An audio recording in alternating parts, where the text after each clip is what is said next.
System of rice intensification. Module 6.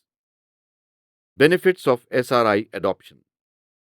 At the end of this module, we will understand cost effective in every way, higher yields, other benefits of SRI, problems in adoption of SRI technology, conclusions.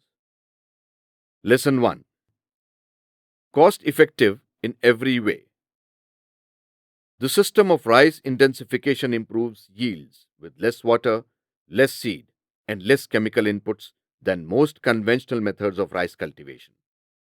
This means that the returns of inputs are higher, making the method potentially more profitable than most of the traditional methods. Initially, it does require significantly more labor, mainly for preparing land, transplanting young seedlings, and weeding. Most SRI farmers have found that as they get to know the methods better and gain confidence in them, their pace of work speeds up, and SRI actually becomes labor saving. An assessment with farmers showed that for conventional planting, 45 to 75 laborers were used, while for SRI, 22 to 48 laborers were used, showing an average labor reduction of 42%. Farmers using SRI methods were found to be comparatively more efficient than those employing conventional methods under researcher managed fields. The average levels of technical, allocative, and economic efficiencies are 92%, 76%, and 70% respectively for SRI farms, compared to 73%, 35%, and 25% for conventional rice farms. Higher allocative efficiency under SRI reflects the ability of choosing optimal input levels for given factor prices. Palanisamy et al. 2008. SRI could contribute to job creation in rural areas. It is a different matter that SRI has become popular more for the obvious overall productivity gains in land, labor, water, and capital. Lesson 2. Higher yields. SRI improves the productivity of land, labor, water, and capital used in rice cultivation. Implementation of SRI has helped improve the yield of local varieties by between 6 and 8 tons per hectare. With improved management, hybrid varieties have yielded between 10 and 12 tons per hectare under SRI. Often, a 20 to 40% increase in yield compared to that under conventional methods is observed in SRI. However, the actual yield increases depend on how well farmers practice SRI. Table 4 shows the synergistic effect of SRI and also the effect of missing one of the principles.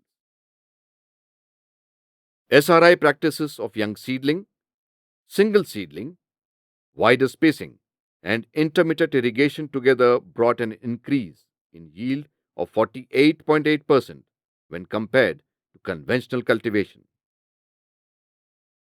It could also be seen that SRI without mechanical weeding resulted lowest increase in yield, 20.1%, showing that it is very important.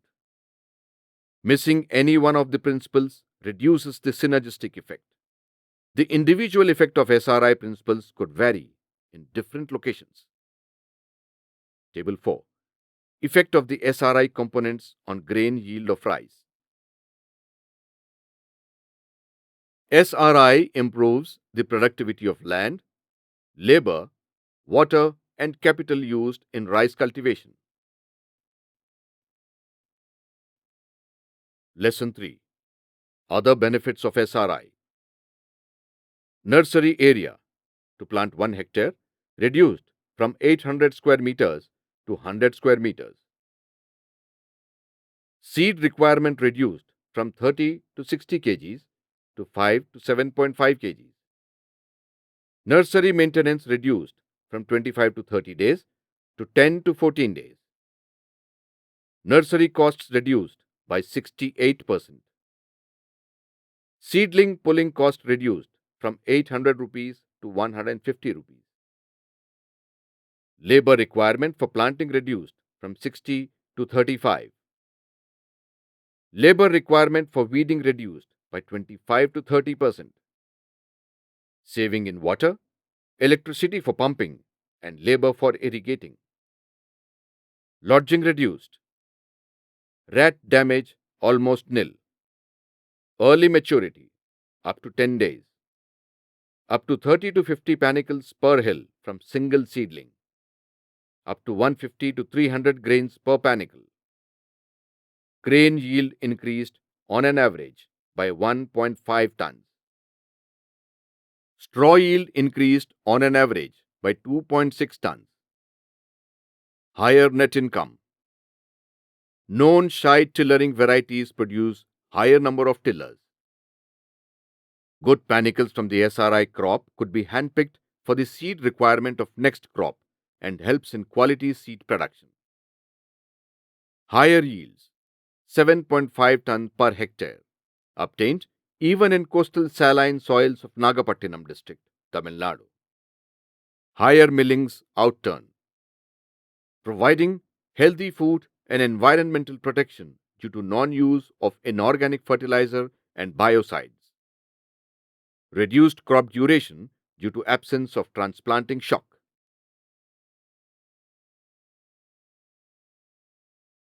Lesson 4. Problems in adopting of SRI technology. Some of the SRI practices, such as planting young seedling in shallow depth, raising nursery, may require skills and more labor, especially in the initial stages of adoption. SRI cannot be adopted everywhere. It may not be suitable in command areas where water release is highly uncertain and in lowlands under uncontrolled water situations, especially in Kharif season. Feedback from farmers indicated certain problems which need to be addressed for improving the efficiency of the technology and for its wider acceptance. While appreciating the multiple roles of Kono weeder in SRI, farmers felt the need for mechanized multi-row weeders that can be repaired, fabricated locally to reduce drudgery and cover more area per unit time. The adoption level of various practices of SRI cultivation differed. Similarly, use of organic manure, FIM, and compost was also not strictly adhered to. Uniformly, perhaps, due to non-availability of the material, which suggests for educate and encouraging the farmers to prepare on farm from the wastes to overcome such constraints. It was also observed that even with partial adoption of some of the SRI practices, there was improvement in grain yield, about 25%. The take-home lesson born out of observation is that farmers can still improve rice productivity substantially. All the recommended SRI practices are adopted in full. As the cultivation of SRI is generally cost-effective, it is thought to be more suited for small and marginal farmers. The present study, however, show that the technology has the potential to be practiced by small, marginal, as well as larger farmers with high economic returns. The methodology appears to be scale neutral, which can be adopted by all the farmers with equal success. SRI is reported to be in practice in more than 40 countries and in major rice producing countries like India, China, Vietnam, and Indonesia. The governments are actively promoting it, though, with different degree. There are several SRI virtual groups, communities, and farmers' associations and networks functioning in India, Vietnam, Indonesia, Japan, Philippines, Nepal, Madagascar, Mali, Latin America. The electronic exchanges taking place on SRI is something unique. A large number of civil societies in India have determined initiatives to help poor rice farmers with SRI. This kind of movement is never heard of in the past.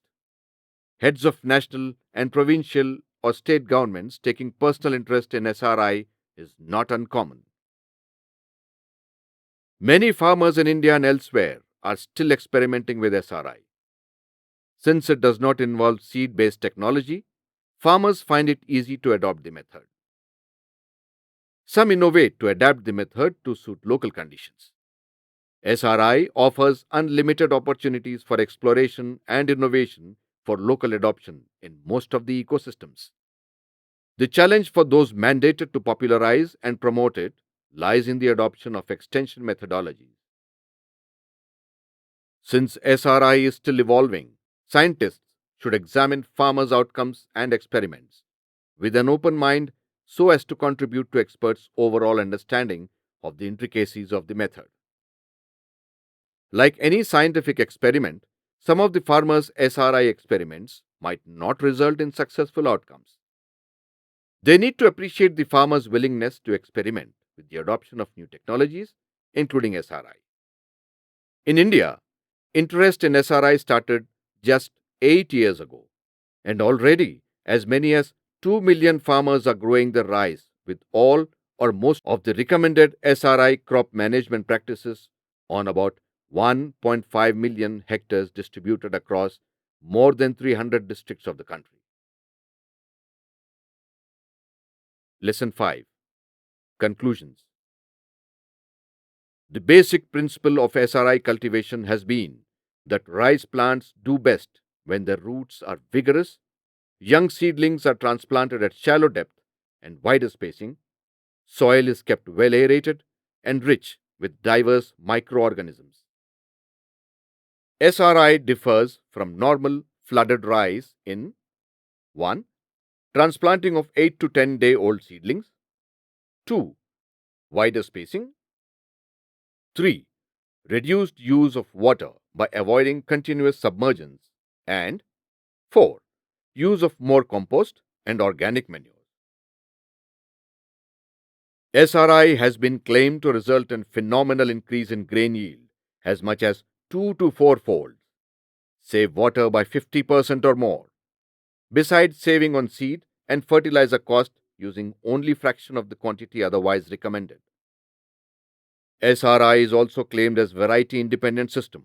While enthusiastic proponents of SRI have unsubstantiated overblown claims, cynical conservatives have turned down these claims without even seriously testing them. One of the critical claims of SRI system is water saving. Though in our studies, irrigation schedule was strictly followed as prescribed, which led to considerable saving in water, quantitative data on this parameter were not collected. Studies now in progress are planned to generate these data. Other independent studies at DRR in clay soil indicated a saving of 20 to 29% in irrigation water with intermittent flooding, which improved the water use efficiency by 13 to 28%, depending on season and nutrient management. DRR 2004 and 2006. Saving on seed cost was evident from the fact that only 5 kg seed per hectare were used for SRI treatment, as against 30 to 40 kgs for normal transplanting. Preliminary studies on soil samples from farmers' fields showed substantial differences in soil microbiological, soil biological, and soil chemical parameters under SRI system as compared with normal submerged cultivation. Rupela 2006. How critical are these factors in yield enhancement are being studied in collaborative studies with ICRISAT at Hyderabad. Based on the experience, SRI appears to be more promising in terms of higher grain yield, although gains observed were genotype and location specific. Further studies are required to confirm these results, and more collaborative efforts are essential to make SRI a promising, viable technology for future rice production and making adoptable in large areas and with vast farm families.